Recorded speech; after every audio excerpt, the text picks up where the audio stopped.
우리가 오늘 읽은 본문의 말씀은 우리가 잘 알고 아주 익숙한 탕자의 이야기입니다. 이 탕자 이야기는 회개하고 돌아온 죄인, 회개하고 돌아온 아들에 관한 이야기예요. 네, 이 이야기를 우리가 잘 이해하려면 예수님께서 어떤 상황에서 이 말씀을 하셨는지를 이해를 해야 돼요. 예수님이 이 탕자의 비유를 이야기하신 배경은 세리와 창기들이, 그러니까 그 당시 유대인들이 또 바리새인들이 서기관이나 율법학자들이 죄인으로 지적해서 왕따시키는, 죄인이라고 지적해서 왕따시키는 그런 부류의 사람들이었어요. 세리들, 제가 전에 말했지만 외국의 앞잡이, 그 권력을 가진 자들이 앞잡이가 되어서 착취를 하는 세리들, 그 다음에 창녀들, 그 다음에 또 이방인들의 문화를 받아들이고 이방인처럼 그 시대의 문화를, 헬레니즘의 그 시대의 문화를 받아들이고 그거를 즐기는 사람들, 그 사람들을 죄인이라고 생각했어요. 유대인의 고유한 말씀과 율법을 따라 살아야 된다라는 것이 강력하게 유대인들 사고 속에 있었던 거예요. 왜? 자기들이 율법을 안 지켜서 나라가 망했거든요. 포로로 잡혀갔거든요. 그것에 대한 강한 교훈이 유대인 민족 속에 있었던 거예요. 이게 2000년 동안 유대인들이 흩어지지 않고 그들이 자기 정체성을 유지할 수 있었던 핵심이 거기에 있어요. 나라를 잃어버리고 포로로 잡혀갔던 거. 그 기억이 너무나 강렬해가지고 그들은 말씀을 버리면 죽는다, 우리는 망한다, 이 생각이 딱 잡혀 있는 거예요. 유대인의 가장 핵심적인 특징 중에 하나가 돼버렸어요. 그런데 그 율법의 기준을 가지고 너무 강하게 자기들을 옳다하고 죄인들을 천시한 거예요. 근데 죄를 지적한 건 옳은 거예요. 죄는 죄예요. 누가 봐도 죄는 죄예요. 죄를 지적한 건 옳아요. 근데 그 죄인을 예수님께서 가까이 한다고 그들을 부르면 그들한테 가고, 죄인의 집에 자주 갔거든요. 세리 집에도 가고 창기의 집에도 가고 그랬단 말이에요. 그러니까 죄인에게 어울리는 것을 보고, 예수님께서 어울리는 걸 보고 그를 비난했거든요. 네. 이 사람이 죄인을 영접하고 음식을 같이 먹는다. 음식을 같이 먹는 거는 굉장히 가까운 관계거든요. 네. 음식을 같이 먹는 거는 이방인과 함께 음식을 먹는 것만으로도 큰 모욕이 됐어요. 유대인들이 더럽혀진 게 돼요. 이방인들은 부정한 가운데 사니까, 율법에 의해서. 그래서 베드로가 이방인들과 식사를 하다가 다른 그 유대인들이 오는 걸 보고, 기독교인인데도, 그리스도인인데도 다른 형제들이 오는 걸 보고 피해 숨으려고 했어요. 그럴 정도로, 베드로조차도 그럴 정도로 그게 유대인 속에서 굉장히 큰 의식이 있었던 거예요. 그러니까 우리가 이런 기피 문화를 잘 몰라요. 근데 그걸 터부 문화라, 터부. 어떤 걸 금기시하는 거예요. 대표적인 예로 돼지고기를 못 먹게 하는 거. 터부죠. 그래서 돼지를 혐오해요. 그래서 성전을 모독할 때 돼지 피를 뿌려요. 돼지고기를 막 던져요. 그럼 그 성전이 모독되는 거예요. 왜? 돼지를 먹지 말라고 하셨기 때문에 돼지를 굉장히 부정적으로 생각합니다. 부정하게 생각한 거예요. 이게 너무 강하게 절대화된 거죠. 어떤 면에서. 건강을 위해서 먹지 말라고 그랬는데 돼지가 영적으로 부정한 것처럼 생각한 것이죠. 어쨌든 그런 죄인들을 예수님께서 거부하지 않으시고 그들을 받아들이는 걸 보면서 예수님을 비난했거든요. 그랬을 때 예수님께서 이 세 가지 비유를 듭니다. 첫 번째는 양 100마리가 있는데 한 마리를 잃어버렸다. 그러면 99마리를 우리에 딱 넣어놓고 그 한 마리 잊어버린 양을 찾으러 너희 다닐 거야, 안 다닐 거야? 그 중에는 유대인들 중에 절반은 목동들이거든요. 다 어렸을 때 양을 키워온 사람들이거든요. 너무나 잘 알죠. 당연히 찾으러 가야죠. 밤새 놔뒀다가는 늑대가 물어가고 누군가가 그 양을 끌고 가면 양 한 마리 잃어버리는 건데, 재산인데 양이. 양을 어떻게 잊어버립니까? 말도 안 됩니다. 보통 양 한 2, 30마리 정도 있는 게 보통 집이었어요. 그러니까 양 한 마리 잃어버리면 큰일이에요. 예. 양 한 마리 잡으면 명절이 돼야 양을 잡거든요. 지금은 뭐 양이 이렇게 비싸지 않지만 그 과거의 가격으로 생각하면 양은 비싼 것이었어요. 그래서 양 한 마리를 찾으려고 정신없이 쫓아다니지 않겠느냐. 찾으면 어깨에 메고 데려오지 않겠느냐. 예. 당연한 일이죠. 예. 잃은 드라크마의 비유, 두 번째는 잃은 드라크마의 비유를 해서 잃은 동전. 지금은 우리가 동전의 가치가 없으니까 동전이라는 비유라면 우리가 이제 의미가 없어요. 근데 여러분 5만 원짜리 잊어버렸으면 안 찾아요? 5만 원짜리 잊어버렸어. 그럼 안 찾겠냐고. 예. 분명히 여기서 어디 5만 원짜리가 하나 없었어요. 영희 용돈이. 그럼 막 책갈피 뒤지고 막 주머니 뒤지고 가방 뒤지고 난리가 날 거예요. 5만 원짜리 찾아야지. 그거 없으면 너무너무 아깝잖아. 5만 원 큰 돈이잖아. 예. 그 얘기예요. 잃어버린 걸 안 찾겠느냐? 예. 당연히 찾는다. 당연히 그것을 찾게 돼 있다. 인지상정이다. 그러면서 세 번째 비유를 말씀하십니다. 아들이 큰 부자 아버지가 있는데 열심히 일해서 그가 부를 쌓았어요. 그런데 둘째 아들이 아버지한테 재산을 나눠달라고 그래요. 근데 이게 사실은 그 당시 사고방식으로는 말도 안 되는 거고 우리나라에서도 말도 안 되는 얘기예요. 왜? 상속은 상속자가 죽을 때 하는 거예요. 그러니까 재산을 나눠주세요 하는 건 당신은 죽은 사람입니다 라고 하는 말과 똑같아요. 예. 왜? 동양적 사고거든요. 동양적 사고에서는. 그러니까 아버지가 그 재산을 가지고 그 자기 재산이니까 평생 노력해서 번 돈이니까 그 물질을 가지고 내가 어떻게 쓰겠다, 내가 자녀들을 위해서 어떻게 쓰겠다, 그거는 뭐 아버지가 그렇게 결정할 수 있어요. 근데 아들이 내게 주실 분깃을 주세요. 그건 말이 안 되죠. 왜? 그 재산을 새끼에게 나눠줄지, 그 재산으로 가난한 자들을 도울지, 나라에다 바칠지, 그건 모르는 거예요. 그건 아버지가 알아서 결정하는 문제예요. 그러니까 이 아들은 아버지를 모욕할 뿐만 아니라 아버지의 권리, 아버지가 그 유산에 대해서 당연히 행사할 수 있는 권리를 무시하고 당연히 자기 것이라고 생각해요. 물론 이제 확률적으로 자기 것이 될 수 있죠, 일정 부분은. 그러나 대부분 큰아들이 재산을 상속하고 둘째는 일부를 받을 뿐이에요. 왜? 재산을 막 계속 쪼개다 보면 결국 아무것도 없어지거든요. 그래서 땅의 경우는 절대적으로 큰아들에게 나눠줘요, 보통은. 근데 이제 분배를 하긴 하는데 자꾸 쪼개다 보면 점점 짝이 줄어들 거 아니에요. 그러니까 먹고 살 수가 없어. 그래서 땅은 거의 장남을 통해서 상속이 됩니다.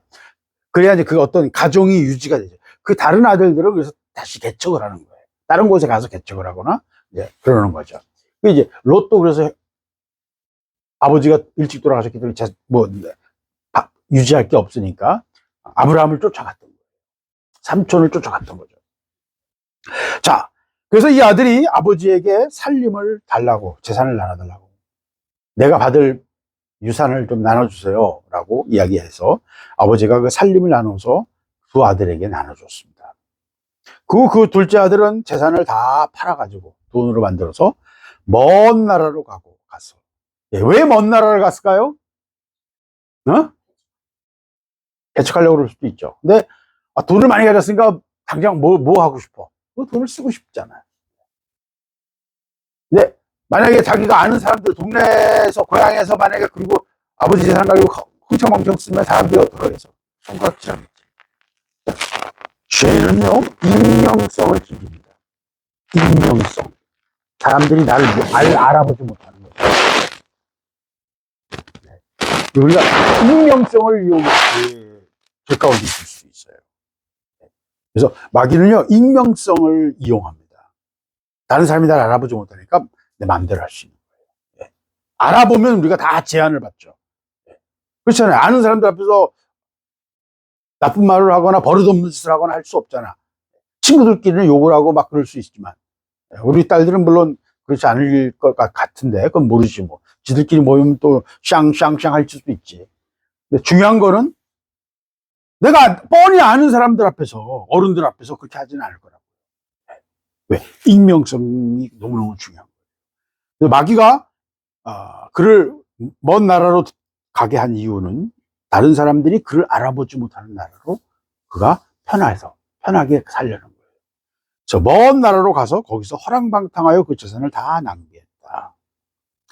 재물은요, 재물이 뭐냐가 참 어려운 얘기인데, 우리가 이제 돈이죠. 예. 재물은요, 우리가 수고하고 이 땅에서 노동해서 얻은 것들이에요. 모든 재물은 수고해서 얻은 것들이죠. 어떤 사람은 쉽게 돈 버는 것 같죠? 절대로 그렇지 않습니다. 사업을 하는 거 절대로 만만하지 않아요. 영혼을 갈아 넣지 않고서는요, 사업이 유지될 수가 없어요. 관심과 모든 생각이 집중되지 않고서는요, 운전하는 거 똑같아요. 여러분, 운전할 때 딴소리하고 딴 거 보다가는 사고 나요. 집중하지 않으면 사고 나는 거 똑같아요. 예. 길을 놓쳐요. 커브를 틀어야 되는데 길을 놓치고 지나갈 수 있어요. 그럼 또 삥 돌아가요. 사업이라는 건 그런 것입니다.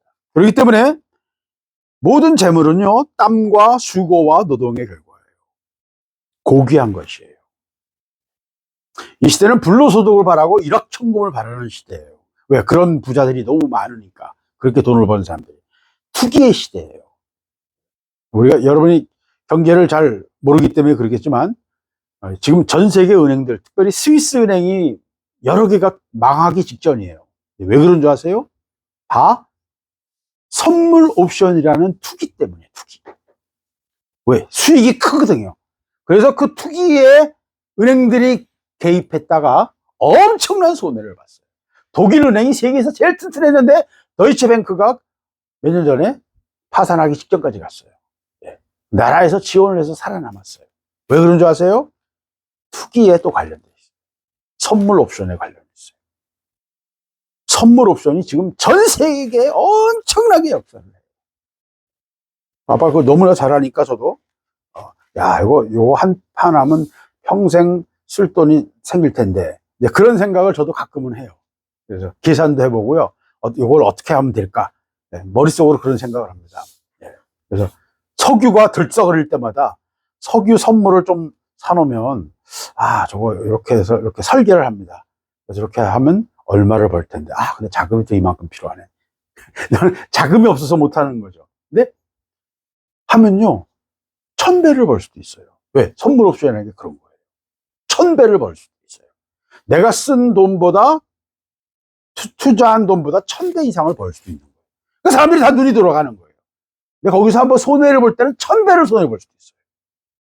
그 은행들이 무너지는 겁니다. 그래서 이 시대는요, 땀 흘린 대가가 아닌 것을 바라는 시대가 된 것이 이 시대의 가장 근본적인 문제예요.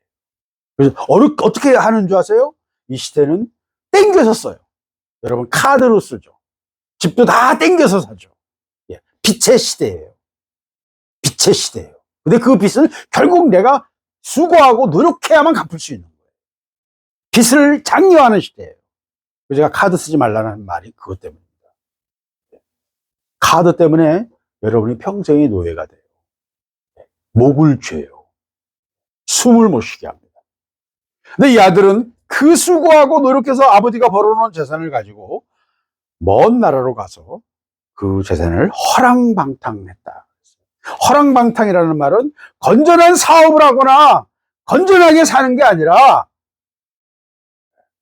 술 마시고, 그 형의 말로는 아버지의 살림을 창녀들과 함께 삼켜버린 이 아들을 이렇게 손을 잡고 잔치를 하며 환영합니까? 라고 그 형이 불평하죠. 그러니까 이 아들은 아주 허랑방탕해서 그 재산을 낭비했던 거예요. 허비해버린 거예요. 그러고선 다 없애버렸어요. 여러분, 돈이 많으면요, 굉장히 오래 쓸 것 같죠.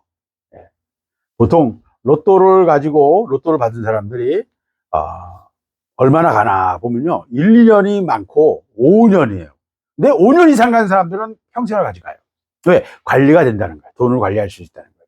탐욕을 이기는 거예요. 막 충동을 이기는 거예요. 그런 사람들은 굉장히 오래 써요. 그런데 보통 2, 3년 안에 다시 거지가 돼요. 왜?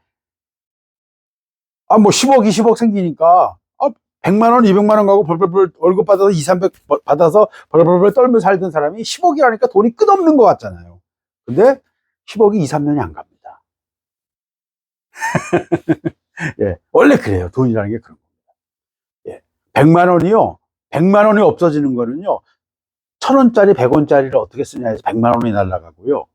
10,000원짜리를 쓰면서 그 10,000배가 무너지는 건 금방이에요. 숫자는요. 그러니까 우리가 그걸 숫자를 실감하기 어려워요. 금방입니다. 왜? 10매덕 받아도요. 집 한 채 사면 요새 서울 시내 아파트 한 채가 보통 7, 8억이에요. 10억이에요. 그러니까 돈이 아닌 거죠. 그러니까 사람들이 조금만 바람에 허파에 바람이 들어가면 10매덕이건 100억이라도 금방 없어져 버려요.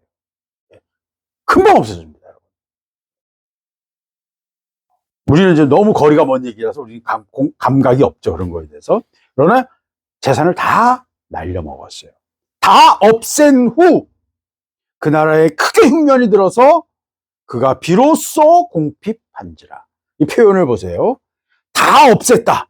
그 다음에 비로소 공핍했다.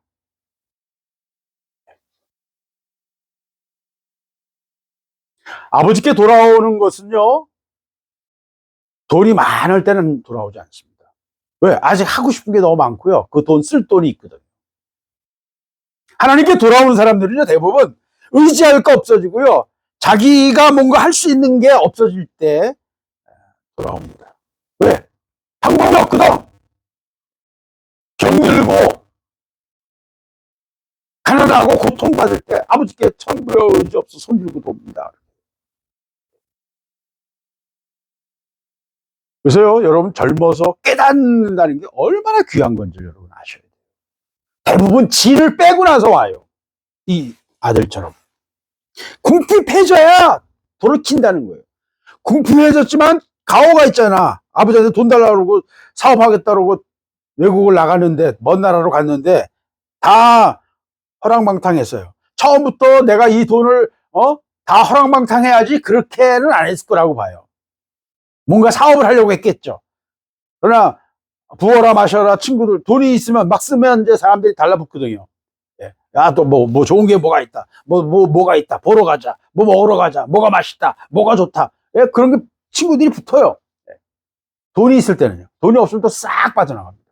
돈 없을 것 같으면 다 손 뗍니다. 손절합니다. 이 세상이에요.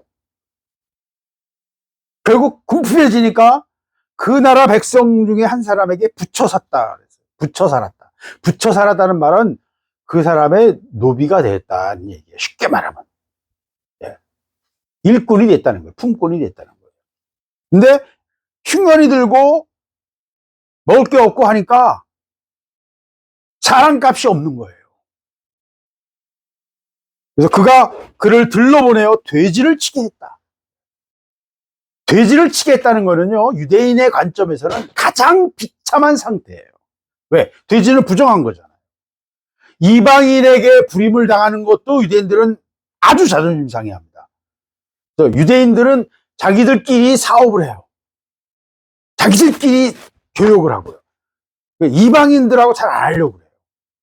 이방인 밑에서 일하는 건 아주 수치로 여겨요. 왜? 저 상것들, 저 하나님 율법을 모르는 놈들한테 사람 같지도 않은 짐승 같은 유대인, 이방인들에게 내가 어떻게, 주인님 하면서, 사장님 하면서 아양을 떨고 저들에게 뭐 돈 좀 얻어내려고 내가 그래야 되느냐라고 고개를 탁 세우는 거예요. 유대인들은 이방인을 사람으로 취급하지 않아요. 근데 그런 이방인한테 가서 붙어서 품꾼으로 일하고, 머슴으로 일하고, 그것도 일이 없어가지고 돼지 치우는 가장 천한 일, 돼지 치는 일을 맡긴 거예요. 돼지는 더럽거든요. 예. 성경이 돼지를 먹지 못하게 한 이유는요, 돼지는요, 다른 짐승들, 다른 가축들은 다 풀을 먹어요. 대부분 풀을 먹어요. 인간이 키우는 대부분의 가축은 개와 돼지만 빼고 다 풀을 먹습니다. 물론 고양이도 있죠, 고양이하고. 그런데 풀을 먹는데 돼지만 개나 고양이는 물을 그렇게 찾지 않아요. 개도 그렇고 고양이도 그렇고 물을 그렇게 먹시지 않아요. 근데 돼지는 체온을 유지하는데 물이 필요해요. 항상 먹는 것도 물이 많이 필요하고. 돼지를 키울 때는 물이 많이 들어가요. 그래서 돼지를 키우면요, 물이 부족하면 오물을, 자기가 싼 오줌과 똥을 사용합니다. 그래서 여러분, 돼지우리는 돼지들이 오물을 몸에 뒹굴 붙이는 거예요. 예. 그걸 통해서 증발을 시켜서 체온을 유지하려고. 돼지는 몸이 두껍잖아요. 그러니까 돼지들은요, 물을 꼭 찾아요. 그리고 물에 몸을 뒹기고, 진흙에 몸을 뒹기고 하는 것이 돼지들에게 굉장히 중요한 일이에요. 왜? 진흙을 통해서 몸에 붙는 기생충들을 잡는 거고요. 예, 직사광선을 피하는 거예요. 그래서 제일 좋아하는 게 산돼지들, 이 멧돼지들은요, 진흙이 있는 늪가에 가서, 진흙이 있는 곳에 가서 몸을 뒤집는 거예요. 머드 패그 하는 거 제일 좋아합니다. 그게 그들에게는 제일 좋은 목욕이에요. 그러니까 무슨 말이냐면, 돼지를 키우면요, 한마디로 말하면 수인성 전염병이 너무너무 흔하게 되는 거예요. 왜? 똥물에 몸을 뒹구니까. 그 돼지를 키우는 사람은 수인성 전염병의 원인이 돼요. 그래서 장티푸스나 콜레라 다 돼지와 관련이 돼요. 그렇기 때문에 하나님이 돼지를 먹지 말라는 거예요. 더구나 이 유대 땅이나 이 주변 중동 땅에서는 돼지를 키울 수가 없어요. 왜? 물이 없거든. 사람 먹을 마실 물도 없는데 어떻게 돼지를 키워요? 그래서 유대 땅에서 돼지 키우는 곳은 어디예요? 갈릴리예요. 갈릴리 호숫가에서나 키워요. 왜? 물이 많으니까. 돼지에게 물을 줄 수가 있으니까. 예. 그래서 돼지 이야기는 갈릴리 주변에서만 나옵니다. 예. 돼지를 이방인들이 몇 천 마리씩 키웠어요. 그런데 중요한 거는 돼지를 키운다는 건 유대인들에게는 최악의 상황이에요. 모욕이고요. 그 자체가 말도 안 되는 거예요. 가장 비참한 거예요. 가장 비참한 거예요. 그가 돼지를 먹는 쥐염 열매로 배를 채우고자 하되 주는 자가 없는지라. 그래서 쥐염 열매는요, 여러분, 그 강낭콩 있죠? 강낭콩. 콩 중에서 굉장히 큰 콩 있잖아요. 손바닥만한 긴 콩. 강낭콩 모양인데 긴 콩이 있어요. 그런 콩같이 생긴 거예요. 근데 그걸 쥐염 열매라고 그러는데, 그게 그 헬라어로 캐럽이라고 그래요. 캐럽. 근데 이 캐럽 열매가 영양학적으로는 아주 좋아요. 콩의 일종이에요. 근데 이 콩이 아니고 큰 나무예요. 나무로 자라요. 큰 나무인데 그 나무가 자라면 그 나무는 제목으로도 쓸 수 있어요. 근데 이 캐럽에 맺히는 그 열매가 아카시아 비슷한 나무인데 그렇게 콩 비슷하게 모양이 생겨요. 근데 그게 바짝 말라요. 그러면 그 열매가 작은 콩 같아요. 쌀알보다 좀 크고 일반 콩보다는 훨씬 작고 팥 비슷한 거예요. 팥 비슷한 그런 콩이에요. 근데 그 캐럿이 우리 여러분이 아는 다이아의 캐럿이라는 단위가 있어요. 1캐럿, 2캐럿 그러잖아요. 다이아. 그 캐럿의 단위의 출발이 캐럿이라는 열매의 무게에서 나온 거예요. 0.2g인데 그래서 다이아 1캐럿은 0.2g이에요. 딱 마른 쥐염 열매 마르는 게 하나의 무게가 0.2g입니다. 그래서 다이아몬드의 중량을 재는 캐럿이라는 말이 이 캐럿에서 왔어요. 이게 쥐염 열매에서 왔다는 거죠. 근데 이 열매는 맛이 없어요. 사람들은 잘 안 먹죠. 맛이 없는데 어떻게 먹어? 영양적으로는 좋지만 맛이 없으니까. 그러니까 지금도 이 열매는 짐승들 먹이로 써요. 보통은 보리를 많이 쓰는데 당나귀나 말을 키울 때 당나귀나 말에게 이 캐럿을 주기도 하고 또는 돼지에게도 주기도 하고 그렇게 합니다. 그래서 이 쥐염 열매는 사람이 먹는 게 아니에요. 그런데 그 돼지가 먹는 쥐염 열매조차 사료조차 부족해가지고 굶어 죽을 지경이 됐다는 거예요. 그걸 풍족하게 먹을 수 없다는 거예요. 최악의 상황까지 갑니다. 하나님은요, 우리 돌아오게 하기 위해서, 인간이 돌아오게 하기 위해서 최악의 상황으로 갈 수밖에 없게 만드십니다. 일부러 함정에 빠뜨리시는 거 아니에요. 이 아들에게 하나님이 일부러 함정에 빠뜨리셨어요? 아니요, 자기가 선택한 거예요. 스스로 연락을 좋아하고 돈 흥청망청 쓰다 보니까 거지가 된 거예요. 다 없애버린 거예요. 다 날려버린 거예요. 그리고 돼지 키우는 최악의 상황까지 가게 됩니다. 하나님이 사람을 부르실 때는요, 이렇게 하십니다. 여러분, 왜 말세가 오는 줄 아십니까? 왜 환난과 고난과 이 엄청난 재앙이 왜 오는 줄 아십니까? 인간의 선택도 있고요. 하나님의 공의도 있어요. 결국은 인간이 선택한 것들이에요. 그러나 이 모든 것을 하나님이 설계하신 이유는 왜? 예수님 당시에 2000년 전에도 이미 예수님 말씀하셨잖아요. 온갖 재앙과 환난에 대해서 핍박에 대해서 말씀하시거든요. 그런 것이 와요. 왜 오는 줄 아십니까? 사람들이 하나님 앞으로 돌아오게 하시려는 거예요. 아버지의 마음이에요. 사람은요 지독해서요 웬만해서는 마음을 안 무너뜨립니다. 자존심이 있어요. 누구나 다 자존심이 세요. 우리 집안도 자존심이 세요. 쥐뿔도 없으면서 자존심이 세거든요. 할머니도 그렇고 저도 그렇고 가진 것도 없고 쥐뿔도 없으면서 마음만 높아가지고 자존심이 세요. 하나님 그걸 다루세요.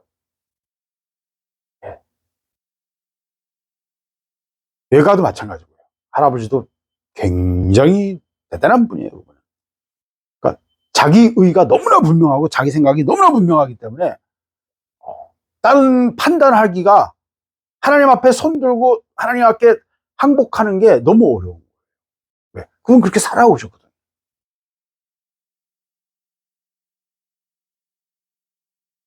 하나님은요 다 없애고 최악의 상황이 될 때까지 몰아가실 수 있어요.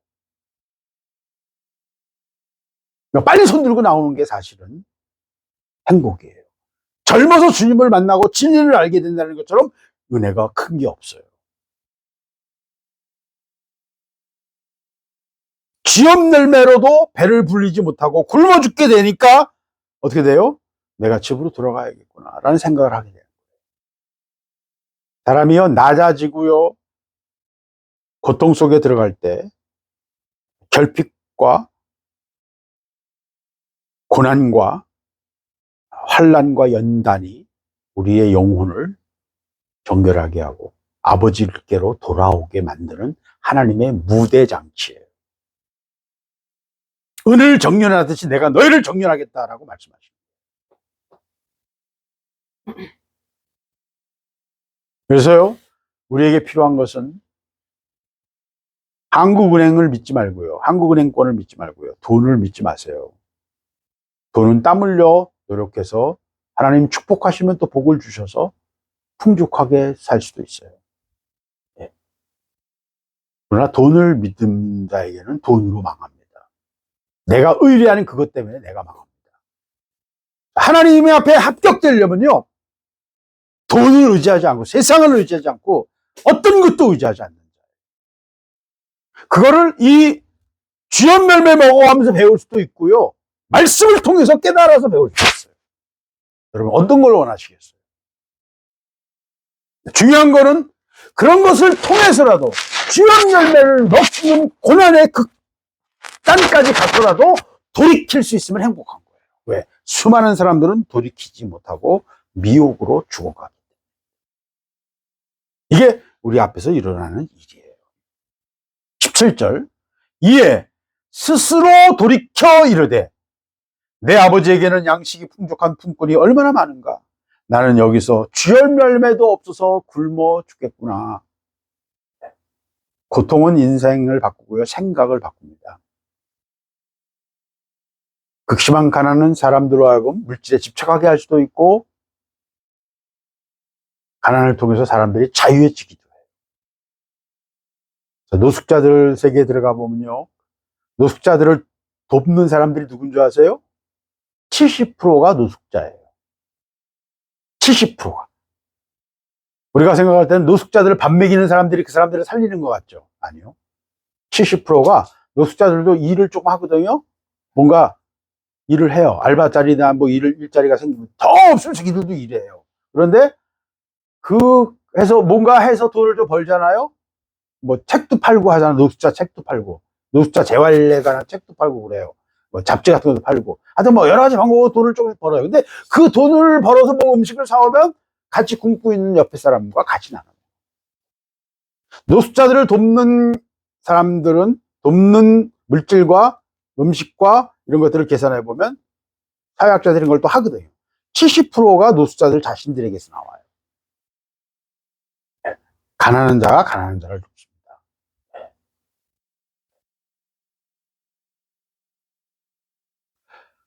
물질에서 벗어나는 것이 쉽지 않습니다. 물질을 의지하지 않고 전적으로 하나님을 의뢰하는 하나님의 사람이 돼야 돼요. 그랬을 때 물 위를 걸을 수 있는 거예요. 파도를 보지 않고 주님만 보는 믿음, 주님만 바라보는 믿음, 전적인 의뢰를 하나님께 구하세요. 이 전적인 의뢰를 지옥 문 앞까지 가서 최악의 상황에서 깨닫는 사람도 있고,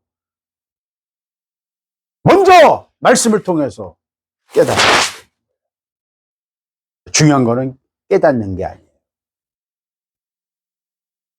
이에 스스로 돌이켜 이르되 내 아버지에게는 양식이 풍족한 품꾼이 얼마나 많은가. 나는 여기서 죽여 죽는구나. 내가 일어나 아버지께 가서 이르기를 아버지여 내가 하늘과 아버지께 죄를 지었사오니 이제부터는 아버지의 아들이라 일컬음을 감당하지 못하겠나이다. 나를 품꾼의 하나로 보소서 하리라. 회개하고 돌아갈 마음을, 아버지께로 돌아갈 마음을. 그래서 오늘 말씀의 핵심은 17절입니다. 이에 스스로 돌이켜. 사람은요, 하나님은요, 우리가 어떤 원리에 의해서 억지로 따라가는 거, 억지로 선택하고, 부모 따라가고요, 선생님 따라가고요, 어떤 말에 따라가는 거 하나님 거 원하지 않으세요. 뭘 원하세요? 여러분 스스로 돌이키기를 원하세요. 하나님 앞에서 여러분을 스스로 돌이켜야 돼요. 뭘 돌이키는데요? 우리가 우리 기질과 우리 성격과 내 생각대로, 내 욕심대로, 내 성질 나는 대로 살고 싶어 하는 우리의 기질로부터도 돌이켜야 돼요. 이거 평생 싸움이거든요. 네, 그것을 거절하고 자기 자신을 십자가에 못 박을 줄 알아야 됩니다. 스스로 돌이켜야 돼요. 그런데 더 중요한 것은 돌이키는 것을 생각하는 것만으로는 아무것도 일어나지 않아요. 생각은 신앙이 아니에요. 신앙은 뭐예요? 돌이켜서 일어나야 되는 거예요. 20절. 이에 일어나서 아버지께로 돌아가니라. 행동해야 돼요. 발을 디뎌야 돼요. 물 위로 걸어오라 하는 예수님의 말씀을 들었어요. 그러나 베드로가 물 위를 발을 디뎌야만 물 위로 걸어가는 거예요. 그리고 베드로가 주님을 계속 바라보지 않고 파도를 바라보는 순간 그의 발이 빠집니다. 신앙은 생각이 아니고요. 신앙은 개념이 아니고요. 신앙은 말이 아니에요. 내가 머리로 깨달은 것이 내 것이 아니에요. 내가 행한 것이 내 것이에요. 신앙은 하나님 주시는 은혜는 우리로 하여금 그것을 행할 수 있는 능력까지 주시는 것, 그것이 온전한 믿음입니다. 그래서 신앙은 개념이 아니에요.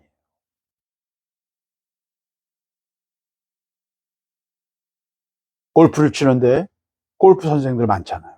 코치들 많잖아요.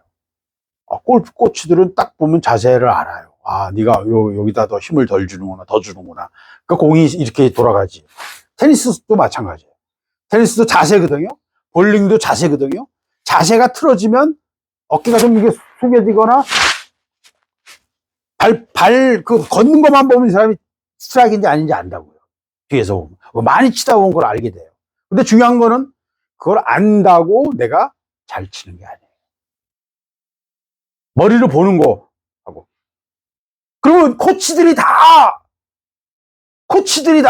A급 선수가 돼야 되잖아요. 그렇잖아요. 그 머릿속에 있는 것들을 실제로 경기장에서 하는 것은 다른 거예요. 최고의 컨디션을 유지하고 그 20대의 심장을 가지고 그 최고의 실력을 가지고 그것을 유지해 나가면서 경기를 이겨야 되는 거예요. 굉장히 어려운 거예요. 코치로 이해하고 뭘 잘못했다, 이렇게 해야 된다. 그건 쉬워요. 왜? 그건 개념이에요. 개념은 아무런 열매를 맺지 못해요. 그 개념을 행하는 자, 그 말을 듣고 행할 때 열매가 나옵니다. 그래서 오늘 말씀은요, 스스로 돌이키는 것도 중요합니다. 환난과 고난과 핍박과 궁핍 통해서 하나님은 우리의 영혼을 단련하시고 변화시키시기 위해서 짓누르고 압착하고 우리가 고통받게 하실 수도 있어요. 그러나 그 모든 것은 우리 스스로 또는 우리 주상으로부터 스스로 선택한 것들이에요. 하나님이 일부러 더 하시는 게 아니에요. 흉년 정도는 하나님이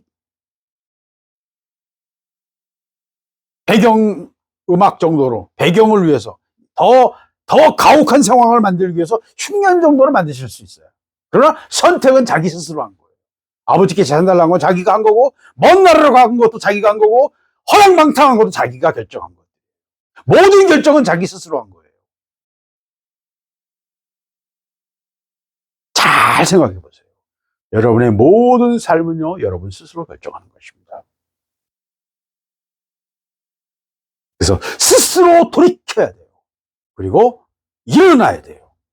그리고 아버지께로 가야 돼요. 하나님이 우리가 원하시는 이거 하나예요. 신앙은 이거 하나예요. 아버지께로 돌아가는 거예요.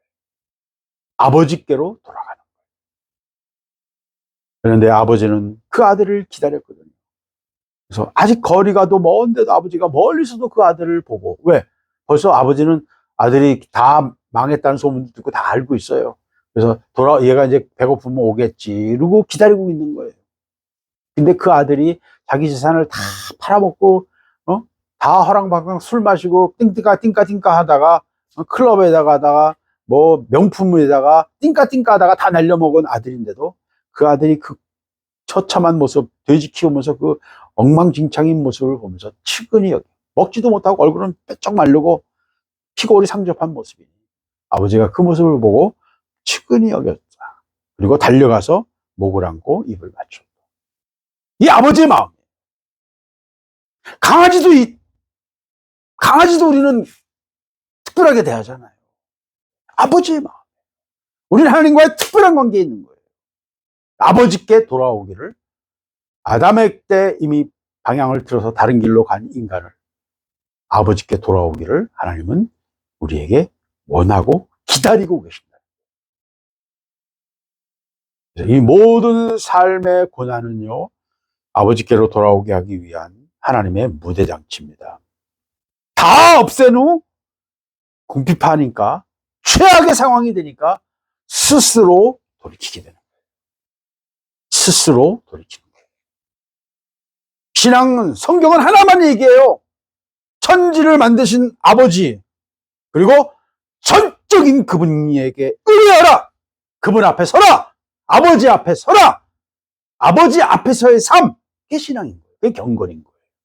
그분에게 합당한 우리의 예배, 그분에게 우리가 구할 때 그분 앞에 나아가 부르짖는 우리의 기도, 그분을 향한 찬양, 그 아버지와의 관계가 신앙의 본질인 거예요. 그래서 오늘 말씀은요, 우리가 스스로 아버지 앞에 돌이켜야 돼요. 머리로 생각하는 것이 신앙이 아니라는 것을 여러분 기억하세요. 신앙의 원리가 신앙이 아니에요.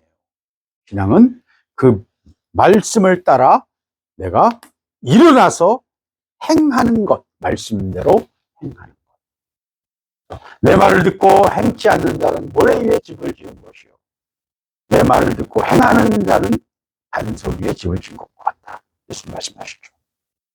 말씀을 기억하면서, 이거는 어떤 행동을 말하는 게 아닙니다. 이것은 우리 인생 전체, 인류 전체를 볼 때, 우리 각자의 인생 전체를 볼 때 하나님 앞에서 내 영혼이 아버지께로 돌이키는, 부모 때문에, 교회에서 배운 것 때문에, 신앙의 원리로가 아니라 내 영혼이, 내 심령이 아버지께로 마음을 돌이키는,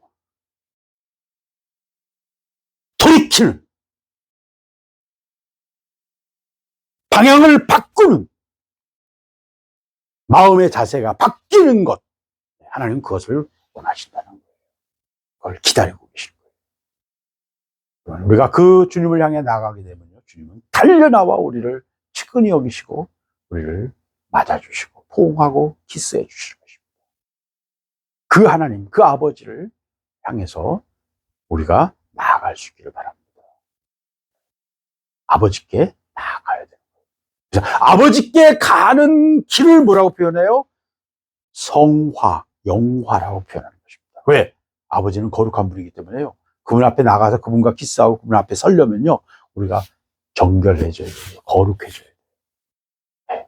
네. 전혀 이해하기 어려운 개념입니다. 그러나 하여튼 우리는 그 은혜로 나아가기를 하는 것입니다. 이것은 아버지를 향한 우리의 영혼의 방향이 바뀌는 거예요. 삶의 자세가 바뀌는 거예요. 내가 아버지께로 돌아가리라. 그리고 일어서야 됩니다. 그리고 아버지를 향해 나가야 됩니다. 어제 예레미야 29장에서 말한 것처럼 내가 너희를 향한 뜻은 재앙이 아니요 너에게 희망과 기쁨을, 소망을 주려고 하는 것이다 하는 말씀을 여러분 기억하시기 바랍니다. 너희는 내게 부르짖으라. 너희가 부르짖는 그 기도를 내가 응답하고 너희에게 만나주겠다. 나를 향해 나오라 말씀하시죠.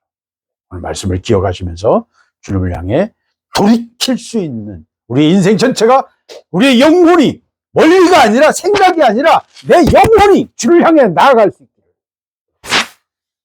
탕자의 회개가 우리 안에서 일어날 수 있기를 바라는 것입니다. 기도하겠습니다.